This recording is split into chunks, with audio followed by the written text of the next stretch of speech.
you've had such experience within the sector. I'm sure you've seen other, as you mentioned, there's a convergence of AI Hmm. and point of care testing and other tools that will be coming in Hmm. to the profession. Of course, it's being modernized in some ways.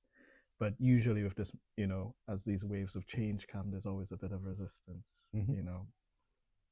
What have you seen work well in those times, those periods of transition from, the way things were done into the way things are going to be done?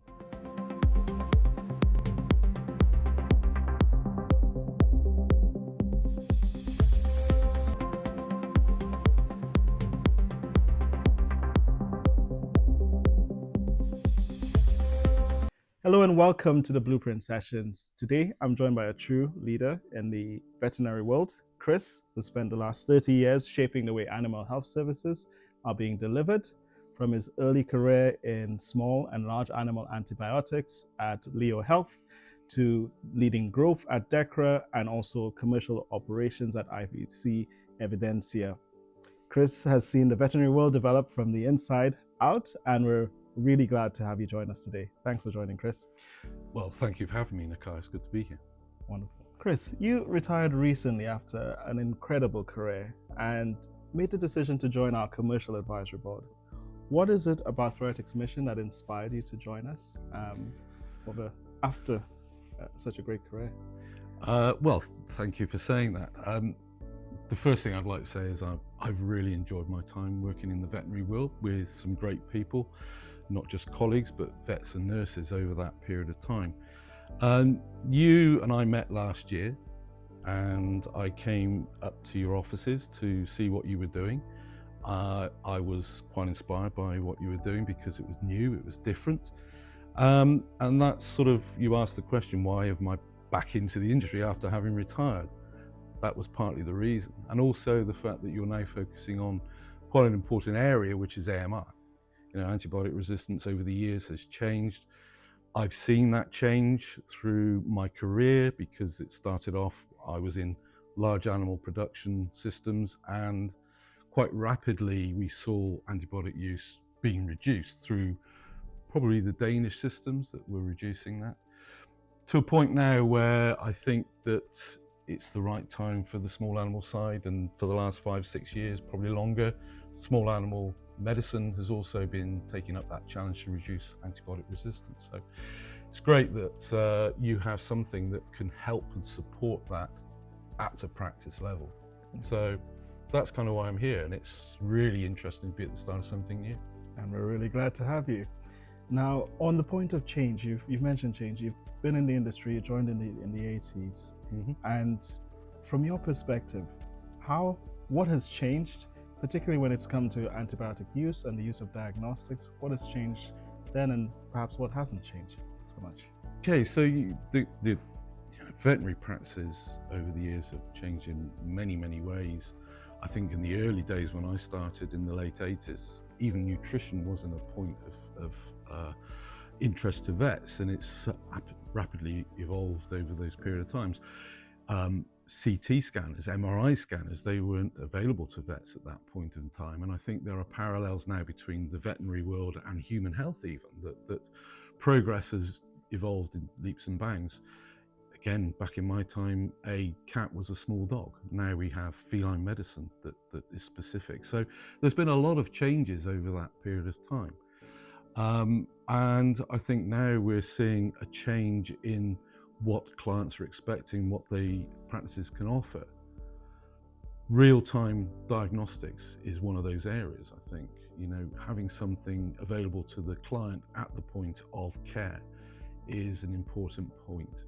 And we're seeing a rapid rise in AI, we're seeing a rapid rise in point of care, and I think it's quite interesting to see how that will change the ways that vets can use a diagnostic to aid their treatments or non-treatments.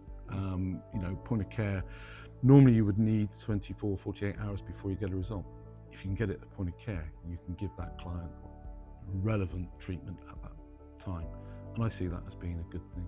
Yeah, that's really insightful. And it's part of the reason we enjoy working with you. It's those deep insights into the sector and how it really works. And what's unique about your career is that you've been on both ends, right? You've helped selling into vets, Yep. but you've also been on the other end in helping vet groups acquire new practices and get them on board. What, from your perspective and your experience, what are the key differences between how an independently owned vet perhaps operates and a corporately owned vet operates? That's a great question. In my experience, both sides of the coin, as you've rightly said, as a supplier and now as a customer of suppliers, there's really, I don't see an awful lot of difference between a corporate and an independent in that the outcomes are both the same. They need to have good information to make a decision that's right for the patient. There are differences in that an independent, you can go and talk to an owner of a practice and make a decision fairly rapidly. Within a corporate group, there are many layers of different people that you may need to go and talk to be able to get that decision made. But essentially, there is, to my mind and to my knowledge, not a lot of difference between the two. They're there really to support the client and the pet at the end of the day and get good clinical decision-making processes. Yeah, really, really great insights. And putting on your sort of commercial, manager hat on again, if we could do that for just a little bit. Beyond the obvious clinical benefits of rapid diagnostics, what are the other considerations in adopting these technologies in practice? Yeah, again, a really good question. I think first and foremost, you have to have something that it's clinically is sound and it works, but also at a right price point for the client, because at the end of the day, the client is paying for that service or for that test or for the results that you're going to get from that test. So I think the key is to make sure that you can price it within the reach of the client, and practices, obviously, whether you're a corporate or an independent, have to make a profit. They need to make something from that test. But they have to sell it to the client. So ultimately, I think commercially, it's got to make sense that a practice can offer it, or a vet or a nurse can offer that service to the client. And that is something that is key, I guess, across the board in delivering health services. And similar question, a different angle now. How about the operational considerations? So beyond, for a test platform like ours, which is an evidence-driven pet-side test for helping guide antibiotic decisions, what are the operational benefits of that from your experience? I think point of care is, as I said earlier, point of care is becoming a key part of practices now to make decisions. It means that you've got real-time information, and that's where I think Verify Vet, and that's why I was really excited by coming in and meeting you. It's well placed to meet that change and that demand and need, and it means that you can make a real-time decision so the client and the pet goes home with some form of treatment that will meet that need, and that's where change will come through in the future. Brilliant. Now, changing gears slightly, you've had a remarkable career. We haven't spoken about it much here, but from our conversations, since I've known you well over a year now, it's clear you've had a really great career, and there are lots of places that you could infuse your experience. What is it about FluoretiQ's mission that attracted you to investing? Because it's a significant amount of your time that you're investing in supporting us and getting this product into the marketplace. What made you decide to do that? Yeah, thank you. Yeah, it's been a great career. As I said earlier, I've enjoyed my time with the veterinary profession, both customer and as a supplier. And I think that one of the things that excited me about the FluoretiQ model was that you were new and coming into the marketplace. Most of my career has helped build things rather than taking on something and just carrying on the status quo, as it were. So that's one of the things that excited me. The technology was new. I could see that there'd be a gap in the market because test and treat, you send away something, it's 24, 48 hours before you get a result back. If it's point of care and the technology will do that for you, then that's quite an exciting thing. Yeah, we're excited about it as well. So looking ahead now, Where do you see the veterinary industry heading in the next 5 to 10 years, and what role do you think FluoretiQ could play in shaping that future? It's always difficult to know where any profession or any industry is going. I mean, I know that over the last 10 years, this profession has changed markedly in not just the structure of it, but also what it can offer.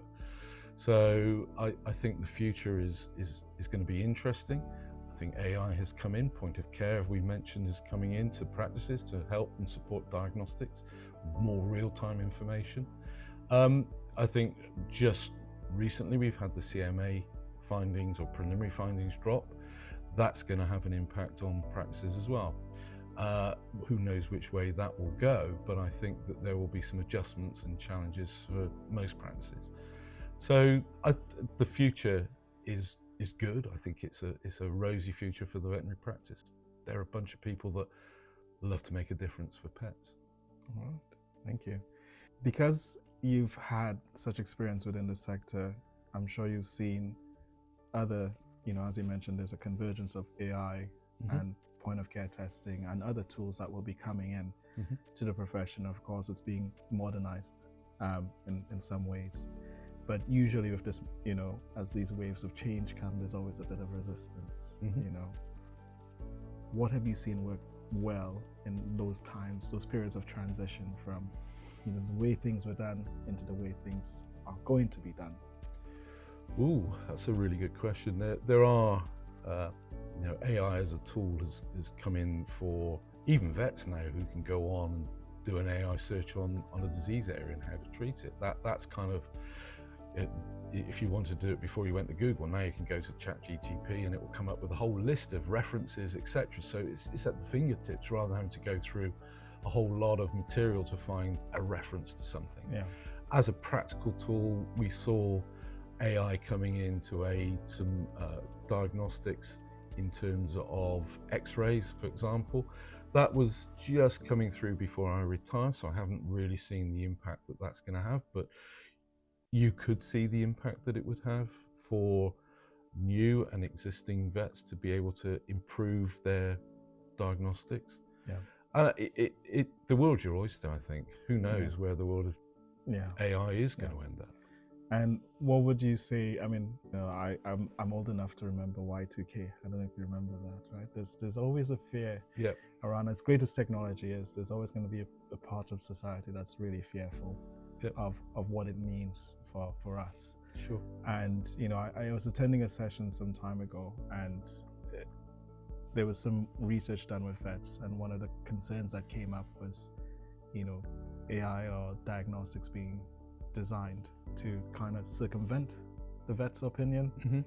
And I imagine there's probably going to be a lot of that, because the pace at which things are happening, it feels like the technology is moving a lot quicker than people can actually vet it. Yeah. So, have you seen something like that? Have you seen this sort of period of rapid change before? And, Well, there was always that query with so going to talk to the veterinary profession, and they always had Dr. Google was the diagnostic tool that a lot of clients used, and so they would come in and say, my pet has got this because I've Googled it. Yeah.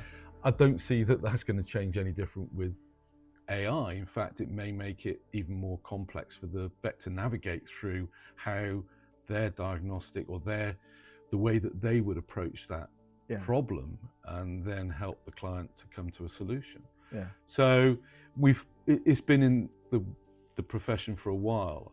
It could become a little bit more intense. I don't know, but it's another way for the profession to navigate. Yeah, cool. And final question from me. What animal do you think best represents you personally, and why? It's a really good question. I've never been asked that before, but I'm a dog lover. I really do like dogs, and I probably think I have a lovely dog. She's a bit of a mongrel. She's a collie cross, and I kind of relate to that. She's been a loyal friend.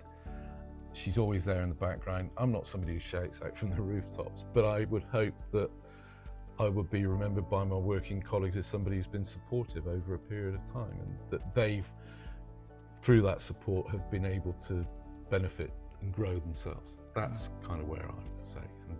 And I'd say dog. Dog. Nice, nice. So, Chris, thank you for sharing your thoughts and insight. It's been a really wonderful conversation to learn more about the industry and to share your knowledge from working very closely with vets over that period of time. And thank you for joining us as well. If you found any of this useful, insightful, please do like, share, and subscribe to the channel. And thanks for joining us. There are more sessions to come. And remember that rapid diagnostics at the point of care means better results for our pets, our planet, and for people. Thanks for watching.